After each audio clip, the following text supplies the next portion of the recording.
guys. Okay, so what I'm going to do today is I'm going to show you how you can take the footwork that you've been learning in your beginner's challenge and turn that into partner work if you're doing the challenge with a partner.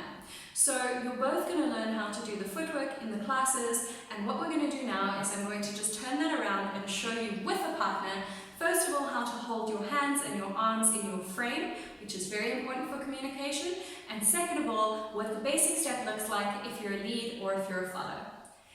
Okay guys, so this is Jill. She's going to be helping me out with this. She's going to be dancing the part of the follow, and I'm going to be dancing the part of the lead. So to all intents and purposes, I'm the boy part and she's the girl part, unless you're doing cross-gendered leading, which we very much encourage here at the studio. So I'm going to be leading, she's going to be following.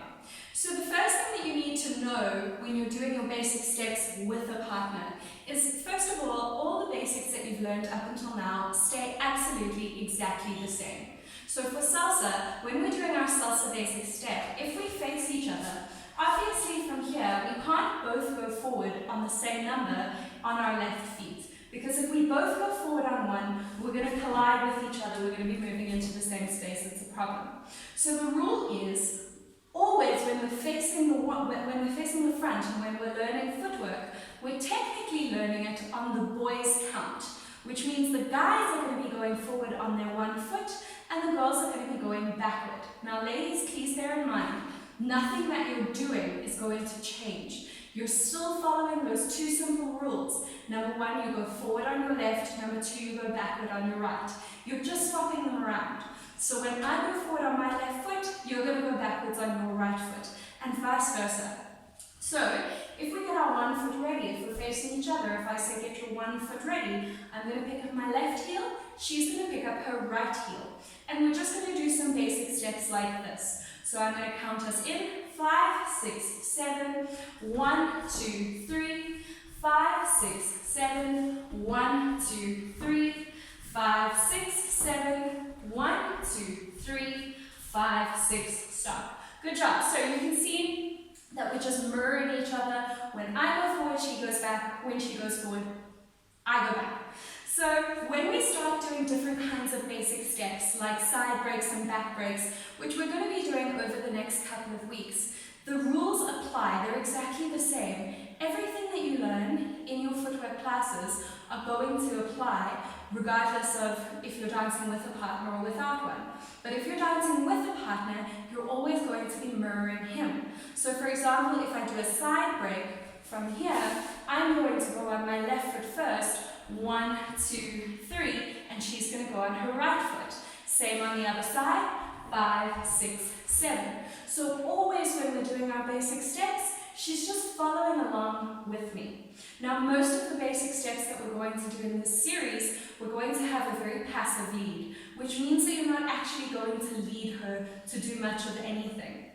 So one of the things that we're going to do is just, if we're holding hands and dancing, for example, basic steps or side breaks or back breaks, we're just going to allow her to follow us essentially by copying us. And we're going to do that holding hands. Now, when we're holding hands with our partner dancing salsa, we have a very specific hand hold. And the reason for this is that I only have one place to communicate what I want. So if that place is a little bit messy or a little bit constricted, it's not going to work. So what I'm going to do now is I'm going to run through how to hold hands with your partner when you're dancing with someone else. So for the leads first. Gents, what I'd like you to do right now is I want you to put your hands at your sides, just next to you. Now, what you're going to do is you're going to face your palms towards your partner. So you're just facing your palms at your partner. Then you're going to draw forward your middle finger and your fourth finger. So your middle finger and your fourth finger have drawn forward in front of you just like this. You're going to pull backwards with your index finger, your pinky finger, and your thumb. So you've got a little bit of what I call a Spider-Man grip going on here. From there, you're going to pick up your elbows next to you. So you can see that I've got a nice big frame. I'm not hanging out here. I'm picking up my arms to leave space between my arms and my body. I'm going to present those two middle fingers that I showed earlier, that I pulled forward earlier. I'm going to present them to my partner, and those are going to be my finger shelves.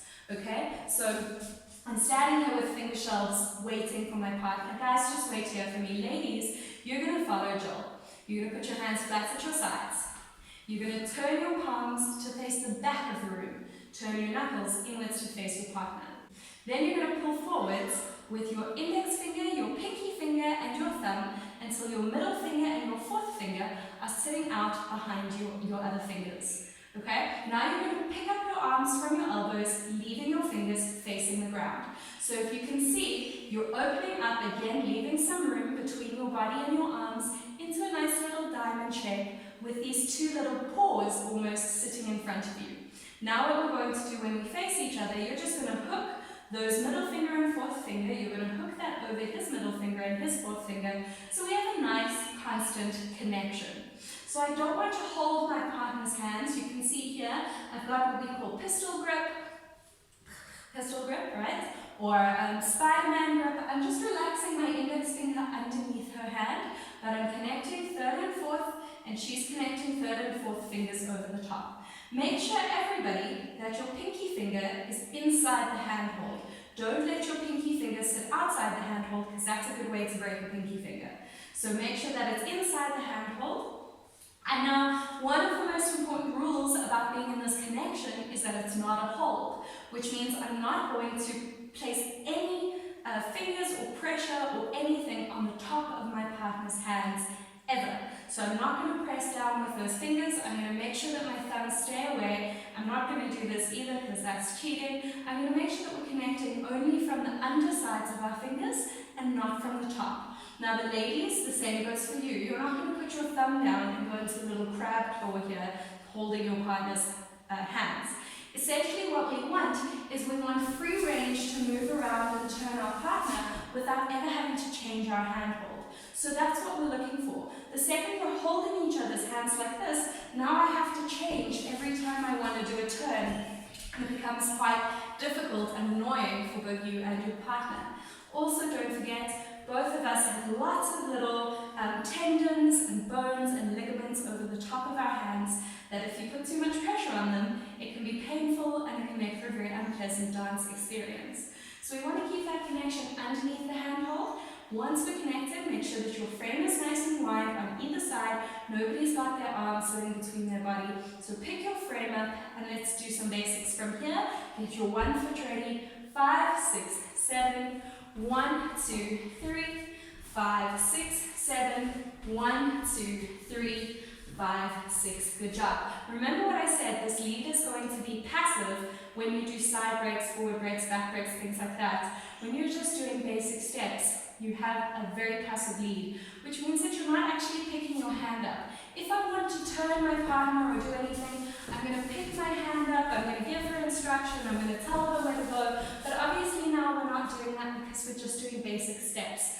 So the more I move my hands around as I'm dancing, the more information she's trying to process, and it makes it very difficult for her to know, do you want me to turn, do you want me to move, what do you want me to do? So practice keeping your hands nice and still and low down so that you've got this beautiful frame to do your basics.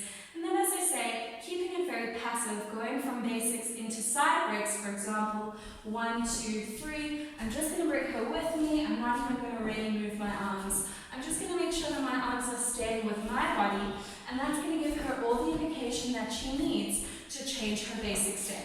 So for now, as you're doing these passive actions, you're going to keep those arms nice and low and nice and relaxed. Make sure that you're not, we call these washing machine arms. 1, 2, 3, 5, 6, 7. We don't want that. We don't want washing machine arms. We want them nice and still, and we want to make sure that we're just connecting from the underside of our hands.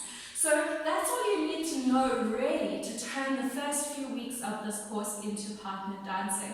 As I say, there's no real lead other than the fact that you're mirroring each other and keeping your hands with your body. So if you'd like to practice all the basic steps that you learn for the first few weeks with your partner, just relax those arms. As we start moving into things like turns, I'll come back with some more hints about how you're going to partner this up. But for now, just learn your basic steps and practice them, making sure that your frame is nice and big and your handhold is correct. Good luck, guys. Hope you enjoy.